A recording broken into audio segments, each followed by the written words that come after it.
guys, so a few weeks ago I created a video that demonstrated the flexibility of the foot switches within the Boss GX100. Now this particular method works for me personally because I'm only really using the 4 presets within that bank and then utilizing the bank down, bank up and the control 2 switch so that I can actually access different effects within that preset. Now of course, if you're doing a gig where you rely on more than those 4 presets, then this method probably won't really work for you. So today I want to take the flexibility a step further and show you how you can utilize the manual function within the Boss GX100 and toggle it between the actual presets. So this effectively gives you the addition of being able to bank up and down, utilize the C2 button for whatever you want. In this case, we're going to be using it to toggle it between the manual and the memory state of the GX100, but then give yourself the bottom 4 switches to allow you to be able to toggle on certain effects. And each switch is not limited to a single effect. You might be able to toggle on, say, 2 or 3 or even more effects within that those settings. So without talking too much more, let's jump straight into the GX100 and I'll demonstrate how we set this up. The first thing we want to do is jump into the control expression and control function menu. Now you can see that the bank down, bank up and control 2 switches are currently set to off because I've assigned them manually to turn on the flanger, phaser and chorus.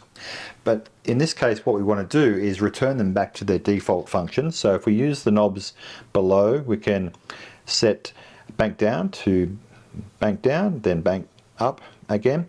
Now control 2 we want to set to memory and manual, okay, because we want to toggle between the memory, the presets and the manual mode.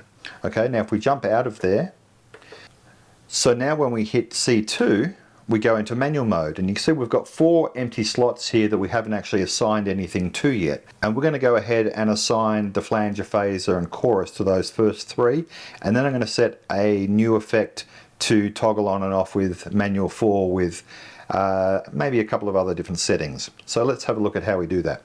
So hitting the control expression and then hit assign settings. Now if we just scroll down to where we previously had the bank down button turning the flanger on and off, we want to change bank down now to manual 1. So just using the number 1 dial, manual 1.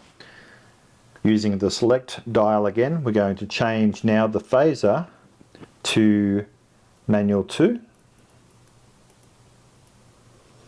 Scrolling down again, we're going to make the, let's see, we'll find chorus, there it is, currently set to control 2, however we want to change that to manual 3.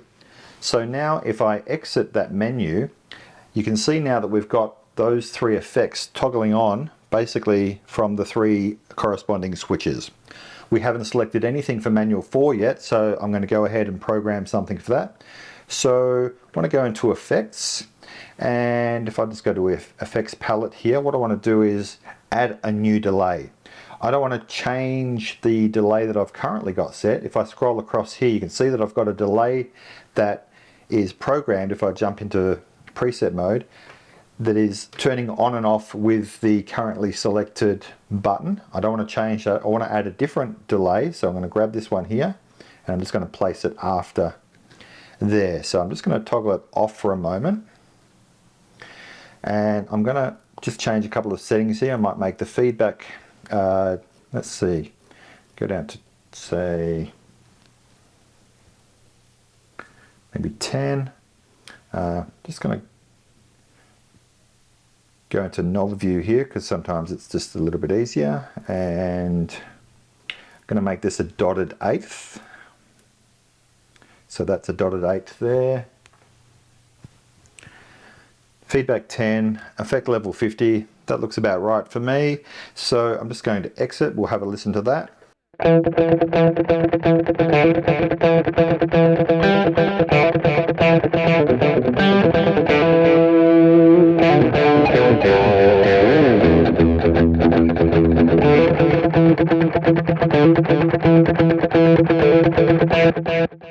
And that works works fine for me. So let's go ahead and now program a couple of functions. So I'm just going to toggle it off again for a moment. I'm going to go back into control expression, assign settings. So now what we can do is scroll down to the next available slot, and we can turn it on by selecting that. And we're going to go to manual 4, and I want to toggle the new delay on and off. So delay on and off, there we go. But now what I want to do is create some additional settings that also toggle on and off with the delay. Now, what I want to do is change the behavior of the compressor. So if I go back into my effects and scroll across and hit, so you can see the attack is 30 and the level is 40. What I'd like is when I hit the manual 4 switch, I want the attack to go up to 70 and I want the level to go to 50. So let's apply those. So we'll go back into the control expression menu, assign settings, and this first available slot we've got available to us, we'll select to turn it on and make it manual 4. And we want to toggle, and in this case I want the compressor, but I don't want to turn it on and off. I want to select the attack. Now if we page across, we can set our minimum and our maximum settings. So in the minimum state it was 30, so I'll keep that at 30, but the maximum I want to make 70. And while we're there, we'll page back to the left, we'll scroll down one and we'll enable the next setting. So again, I'm going to make this manual 4, and again we're going to use compressor, and this one's going to be for the level. Okay, paging across back to our maximum settings, we'll make this one 40, which was its minimum default state, and then we want to go up to 50.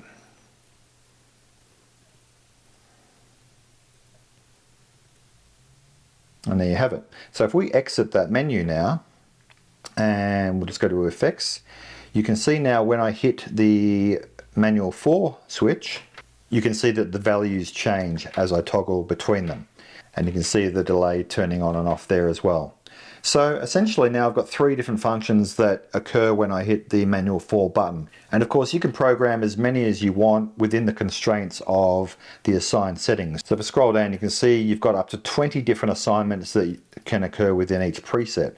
And I've only used up to 12 at the moment. So I've still got another 8 that I could possibly assign. I might decide that I want, say, reverb to come on with the chorus or the phaser. So that's basically how you set the functions up. Now, one thing I do want to also mention is if we go back into the control function, now we've currently set control to the memory and manual toggle. Now it's possible if you want to be able to access the tuner, scroll that to tuner manual, which means now when you hit the C2 button, you can toggle in and out of the tuner. However, to access the manual and memory mode, you have to long press the memory manual button. So as I long press, it takes about 3 seconds, and then it will toggle between the 2 manual and memory state. Now for me, I prefer to be able to instantly switch between those 2 modes. But for you, you might want to always have access to the tuner at hand, and the long press doesn't bother you. So that's a couple of different ways that you can have it functioning. One other thing that I should mention, if we go back into the control expression menu, you can see that each one of these functions is set to memory, which means you can configure it on a per preset basis, which means it doesn't have to be the same on every single preset. However, you may find that you want this behavior globally where every single preset has this already set up as a default. In that case, what you do is just change it to system. And so now these 4 functions will behave globally. So if I just scroll up here, I want control 1 to be my tap tempo. So there we are, BPM tap.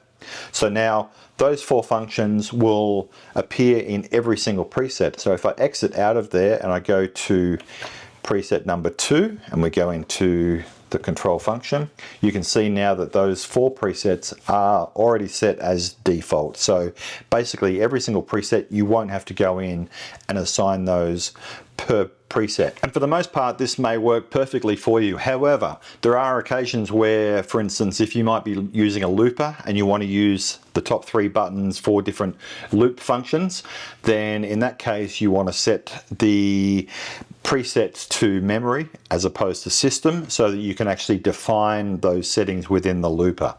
I'll have another video shortly that actually describes how to set up the looper, but for now, hopefully the flexibility that I've just displayed on the GX100 helps you out. I think it's a great way of running the GX100. It's something that I think I'll adopt myself, because I've currently been running the previous way from the previous video, but I think just having that extra button allowing me to assign something in addition to what I already have is another benefit. So the GX100, as you can see, is super powerful in terms of its Footswitch flexibility, and yeah, I hope you enjoy this video. Please consider liking, subscribing, ring the notification bell so that you get notifications of future videos, and I will see you on the next one. Thanks so much.